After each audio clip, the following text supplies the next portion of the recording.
स्वर्ग नहीं जाता, बल्कि जहां जाता है वहां स्वर्ग बना देता है।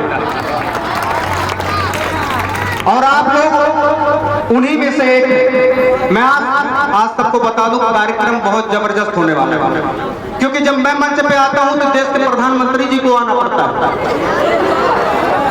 जब मैं मंच पे आता हूं तो बड़े बड़े लोग आते हैं, यहां तक कि मैं आपको अभी लता मंगेशकर की भी आवाज सुनाऊंगा। लेकिन उससे पहले मैं एक चीज कहना चाहूंगा, यहाँ पे थाना अध्यक्ष भी आए हुए हैं। मैं पहले बता दूं कि मैं एक हास्य कलाकार हूँ, जो भी चीजें कहूंगा हास्य के लिए कहूंगा, वरना क्या पता चले हम कार्यक्रम कर रहे हैं पीछे से हमको जेल ले जाए।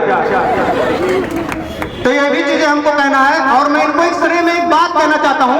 एक अंकल जी मुझसे मिले तो अपने बच्चों से मिलवाने लगे, कहने लगे मेरा पहला सगा बेटा डॉक्टर है, और ये मेरा दूसरा सगा बेटा वकील है, और ये मेरा तीसरा बेटा पुलिस है।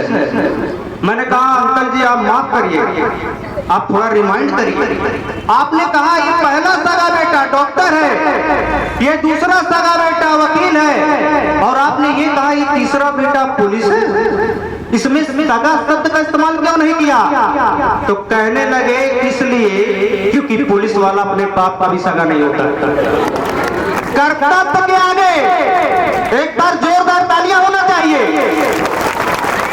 क्योंकि हर जगह ताला लग जाता है, लेकिन पुलिस में कभी थाने में नहीं लगता। और मैं आप सभी को बता दूं कि एक लॉकडाउन दौर आया था, मैं सच बता रहा हूं, उसमें बड़े अच्छे अच्छे लोग, मैं पुलिस वालों का बहुत सम्मान करता हूं, मैं सच बता रहा हूं, ऐसा नहीं कि सामने है इसलिए कह रहा हूं। मैं आप सभी को बता दूं कि लॉकडाउन के टाइम में बड़े बड़े लोग जो है मार खा गए, उनमें से एक मैं भी। जैसे ही मैं लॉकडाउन के टाइम बाहर निकला, पीछे से पुलिस आई। एक तो पता नहीं क्यों पुलिस पीछे से ही आई, और मैं सच बता रहा हूँ पुलिस वालों ने मुझे ऐसे जगह मारा ना कि मैं आपको बता नहीं सकता। हालांकि ग्रेड 2-3 के बच्चे समझ भी गए कहाँ मारे होंगे। मैं सच बता रहा हूँ ऐसे जगह मारा ना कि मुझे यकीन ही नहीं हो रहा था, मुझे लगा भूल चूक लग गया होगा। लेकिन जब 2-3 और उसी जगह पे पड़ा ना, मुझे पक्का यकीन हो गया कि ये निशाना लगा के मार रहे हैं। मैं भागते हुए डर गया, भैया से कहने लगा भैया भैया पुलिस वाले ने मुझे बहुत गलत जगह मारा। भैया कहने लगे चुप रहो, उनके लिए वही सही जगह पड़ता है, न टूटने का डर होता है न फूटने का। मैंने कहा आपको कैसे पता? कहने लगे कल हम भी पकड़े गए। मजा आ रहा है? अच्छा सबसे ज्यादा लड़कियां खुश हैं, इसलिए जानते हैं क्यों? ये रोज जब कोचिंग आती है ना तो रोज सिंपल कपड़ों में आती है, सिंपल चेहरों में आती है। आज अपना मनपसंद प्लाजो अलाजो मेकअप शेकअप जो भी है सब करके आई है। अच्छा कुछ लड़कियों को मैं देख रहा हूँ बीच बीच में काला काला कपड़ा पहनी है, उनको देख के ऐसा लग रहा है जैसे बाकी लड़कियों की सुरक्षा के लिए ब्लैक कमांडो को बैठाया गया। मैं आप सभी को बताऊं कि हमारे देश की लड़कियां ना एक सबसे पहले एक चीज तो मैं कहना चाहूंगा, हर जगह कहता हूं कि हमारे देश में एक चीज कहा जाता है कि लड़की और लड़कों में कोई फर्क कर रही है। मैं कहता हूं बहुत फर्क है, और आपको दिखाता भी हो।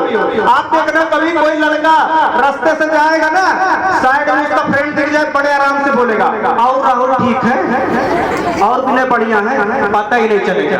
लड़कियों को देखना, लड़कियां रास्ते से जाएंगी, साइड में फ्रेंड दिख जाए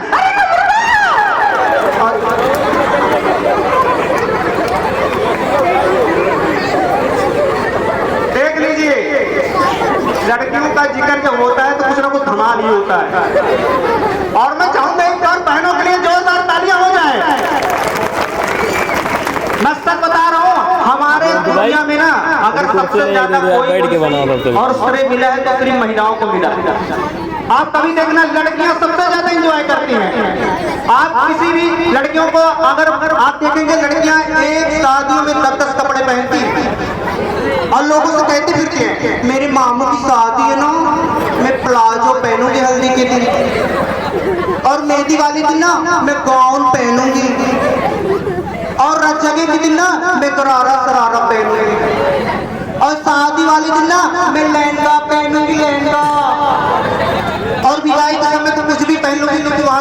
रहता है। हम लड़कों का उल्टा होता है, एक कपड़ा को 10-10 शादियों में पहनते हैं। वही कपड़े रमेश की शादी में, बबलू की शादी में, सबके शादी में। अच्छा, लड़कियां आजकल की एक चीज कहती फिरती हैं, हम लड़कियां लड़कों से कम है क्या? हम लड़कियां लड़कों से कदम मिला के चलते हैं, हम लड़कियां लड़कों से कंधा मिला के चलते हैं। तो मैं कहना चाहता हूँ बहन, जब सिलेंडर उठाने की बारी आती है तो हम लड़कों कहीं कंधे क्यों नजर आते हैं? अच्छा, मैं आप सभी को बता दूं कि इस धरती पे ना सिर्फ 2 ही तरह के लोग हैं, पहले खुश, दूसरे शादीशुदा लोग। शादीशुदा औरत हमेशा टेंशन देती है, जब देखो तब। आप देखना, पत्नी का एक डायलॉग होता है जो हमेशा अपने पति से कहती है, मैं ही हूँ जो तक निभा रही हूँ, देते क्या हो तुम मुझे? बस महीने की 30,000 रुपये देते, चला के दिखाओ सबको। घर में 4-4 लोग हैं, कैसे क्या होगा? एक तो शादी से पहले मेरे कैसे रिश्ते आए थे, मेरा हाथ मांगने के लिए पुलिस वाला आया था, मेरा हाथ मांगने के लिए वकील आया था, लेकिन मैंने सबको मना करके तुमसे शादी किया रमेश, तुमसे। रमेश कहता है वो सब किस्मत वाले तो बच गए, मैं ही गधा था जो फंस गया। एक तो औरत हर वक्त टेंशन देती है अपने पति को। आप देखना, कभी भी ना पत्नी जब अपने पति के पास फोन लगाती है, एक ही सवाल करती है, घंटी जाएगा। अच्छा, पति बेचारा अच्छा खासा खुश रहता है, पत्नी का फोन देखते ही होश उड़ जाता है, और जैसे फोन उठाएगा बीवी उधर से बोलेगी, सुनिए जी, खाना खा कर आएंगे या आकर खाएंगे? पति बोलता है दरवाजे पे ही दरवाजा खोलो। पत्नी जैसे ही दरवाजा खोलेगी टेंशन देना शुरू, सुनिए जी, मैं ना आपके लिए ना बहुत स्पेशल चीज बनाई हूँ, पूरे 5 घंटे लगे बनाने में। तो पति बोलता है मैं तो दोस्तों के वहां से ही खा के आ रहा हूँ। पत्नी कहती है ये आपकी आदत बहुत खराब है, जब देखो आप दोस्तों के वहां से ही खा के आते हैं। पति बोलता अच्छा ठीक है, क्या बनाई? मैगी बनाई थी। पति बोलता है मैगी तो 5 मिनट में बन जाते हैं, तुमने 5 घंटे कैसे लगा दिए? कहती है पहली बार बनाई थी ना, यूट्यूब से देख के बनाई हूँ। अच्छा, अब आप लोगों को मैं कुछ आवाजें सुनाऊंगा। आप सोचिए अगर देश के प्रधानमंत्री जी यहाँ पे होते तो क्या बोलते? मेरे प्यारे भाइयों बहनों, मेरे देशवासियों, सबसे पहले मेरे साथ बोलिए भारत माता की, भारत माता की।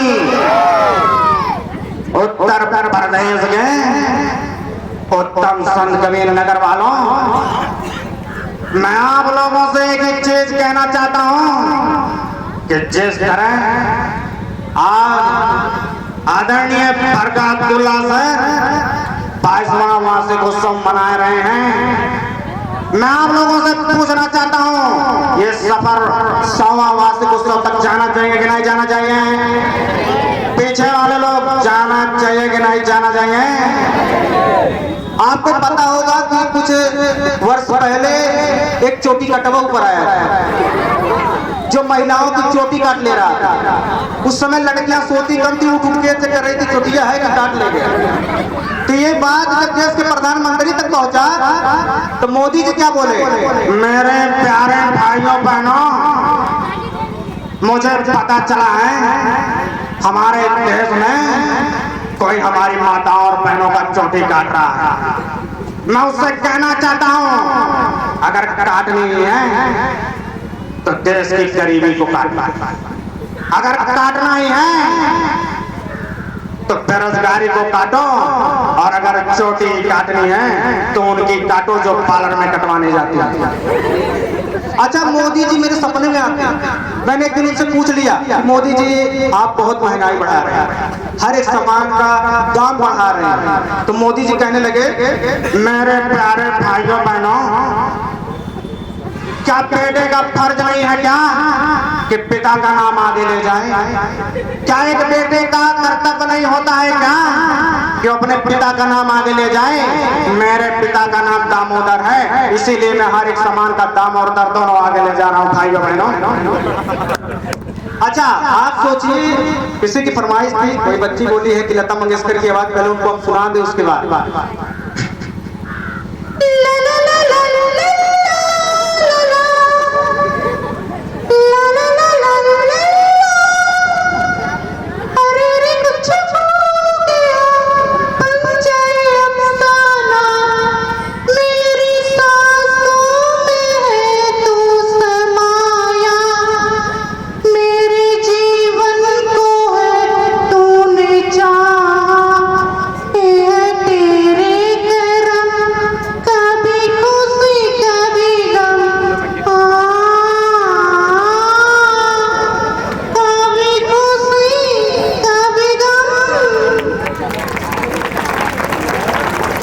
आप करण अर्जुन की माँ की आवाज सुनिएगा।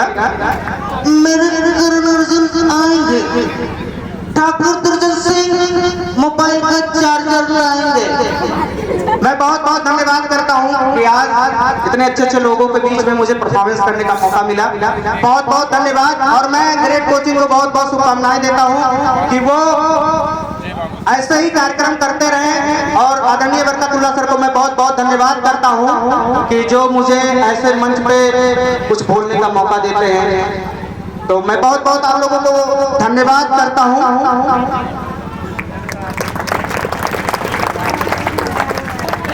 आदरणीय अहमद कमाल हसन सर का आदेश है कि अजय देवगन की आवाज, तो बिल्कुल मैं फरमाइश करना चाहूंगा। हमें अपनों ने लूटा, खेरों में कहा था। अभी कल की बात है, मैं फर्श पे देखा तो मुझे लगा खून है, लेकिन जब मैंने सामने से जाके देखा तो मुझे पता चला दाने दाने में किस का दबका को थूक गया। बहुत बहुत धन्यवाद कि कम से कम मुझे कहा गया फरमाइश पूरी करने के लिए और मैंने पूरा भी किया। बहुत बहुत धन्यवाद। और मैं चाहूंगा कि देखिए, एक चीज तो कहना मैं भूल ही गया, कभी भी अपने नंदौर को छोटा मत समझिएगा और अपने पिता को कभी छोटा मत समझिएगा। ये चीज जान लीजिए। मैं आप सोचे होंगे क्या मैं अमेरिका से आया हूँ? नहीं, मेरे पिता खुद एक पान बेचने वाले, मूंगफली बेचने वाले, और मुझे गर्व है, मुझे गर्व है। और आपको भी होना चाहिए। आपके पिता जो भी हैं वो आपके लिए हीरो होने चाहिए। मैं सच बता रहा हूँ, मुझे गर्व है कि मेरा पिता एक मूंगफली बेचने वाला। आप मूंगफली को कम समझते हैं क्या? अमेरिका तक गया है हमारा मूंगफली, हर हफ्ते तो दुबई जाता है, सच बता रहे हैं, और आए दिन तो मुंबई जाता है। तो इसलिए मैं आप लोगों को एक चीज कहना चाहूंगा, अपने परिवार को, अपने नंदौर को कभी छोटा मत समझिए। इस संदेश मैं देना चाहूंगा। और आप लोग ऐसे ही हंसते रहिए, मुस्कुराते रहिए, हमेशा मस्त रहिए। कहते हैं कि जिंदगी में जो मस्त रहता है वही आगे बढ़ता है, इसलिए आप लोग उस लिए मस्त रहिए। बहुत बहुत धन्यवाद। बहुत बहुत